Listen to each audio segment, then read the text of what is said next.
We're back with Sharon Crawford. Welcome to the show. Thank you, Tom. It's good to be here. You were a journalist for many years, and now you've kind of switched to writing fiction. Why did you make that switch? Well, the little secret is I actually started by writing short stories when I was about 19 or 20, but they were really bad, and and some of the editors said this is a story, this is an incident. I kind of got discouraged, and then I moved to Aurora. I was still married then. I moved to Aurora in '75, and shortly after that, I started freelancing for the local newspapers. I had a column in the Aurora Banner when it still was the Aurora Banner. Great. And then I moved on sort of to other local papers, the Toronto Star and so on. And but I still was interested in fiction. I've always been reading detective stories, mysteries, since I was, I guess in my 9 or 10. I used to read Agatha Christie and would sit down with my mother and watch Perry Mason. So I wanted to write this type of thing. Sure. So some of the stories in this book, Beyond the Tripping Point, they actually were started maybe 15, 16 years ago, and they sort of sat as I did my writing and editing bit. Yeah. But, so this is a series of short stories, and I mean, bad things happen to people in the stories that push them in directions they might not otherwise have gone.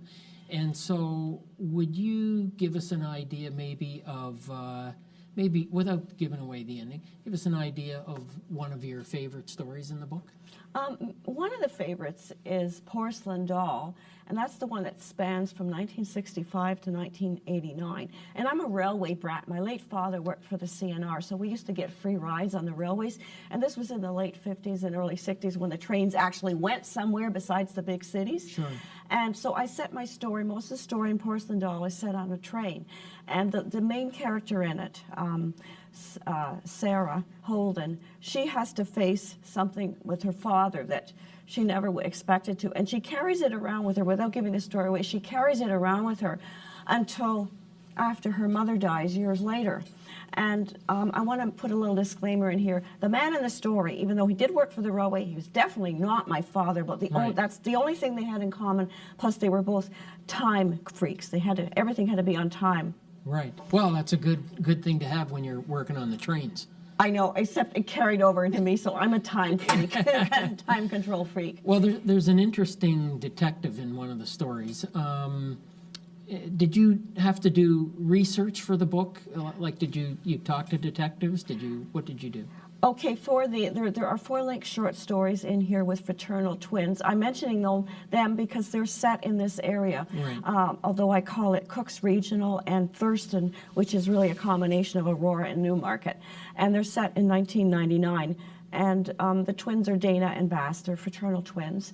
And so my point here is with them, when I still lived in Aurora, see these ideas came about in the 90s, I actually did talk to York Regional police officers. Okay. But right now, what I do now is I have a friend and a writing colleague who's also a police constable, Brent Pilkey with Toronto Police Services.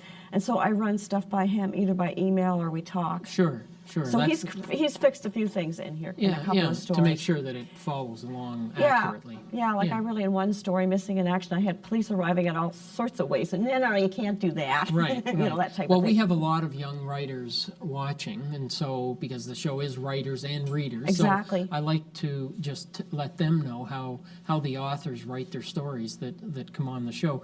One of them, of course, there's some villains in the stories. And I wanted to just ask you, do you know people like that are this bad? Or is this an imaginary villain? It's somewhat imaginary to a certain extent. What I also sometimes do is, if something has ticked me off or somebody has ticked me off really badly, I might incorporate them into a character. And I did do that in Gone Missing. I'm not going to say which character, not the twins, but... sort of work through it that way. The story No Breaks, where the 2 ladies' friends are traveling up to the cottage and the car breaks down. That is based on something that happened to me, but that's as far as it goes. Sure.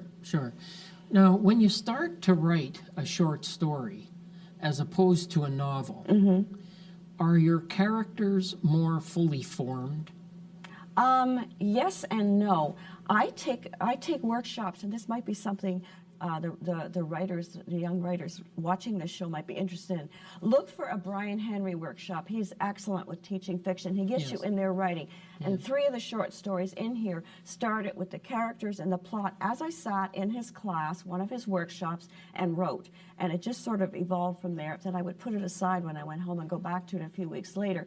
So to answer your question, sometimes the characters just jump out of my head. Other times, like the twins, they've been evolving for years in my head. Right.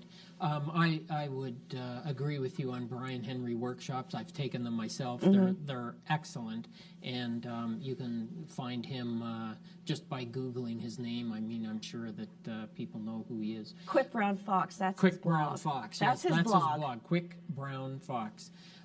So one of the things I wanted to ask you then is, what's the difference between writing a short story and writing a novel then?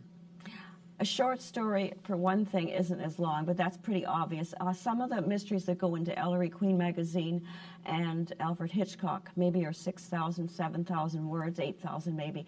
Most short stories are around 3,500. So you have a much shorter thing. You have to be more succinct. You can't have a lot of subplots in there. It's probably better to stick to one point of view rather than going into different points of view, which you can do in a novel. Yes, you can. And so it's a lot more complicated writing a novel. But the thing is, the short story, some people say, yeah, I can write that. There's nothing to it. But you know, sometimes writing shorter is It's harder. really condensed. I mean, Yeah. you really got to get to the message quick.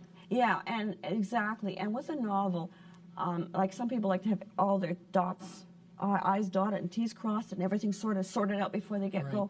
I don't do an outline. I have a general idea where I'm going, and but things change even with a novel. But I think with a novel, you do have to have some idea what you're doing. It might help to also know who the guilty party is. I know you promote your books, and I got about a minute in this segment left. Sure. Could you just give me an idea of how you promote your books and how our viewers might promote theirs?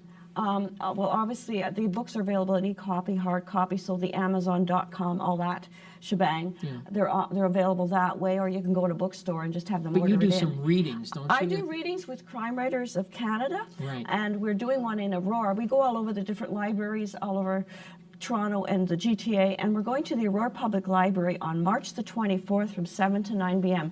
And if you check their website, shortly it should be up, or just contact them. You can see us. There are 5 of us, 3 of us former Aurorans reading. Okay, we'll be back after the break to talk more with Sharon. That went really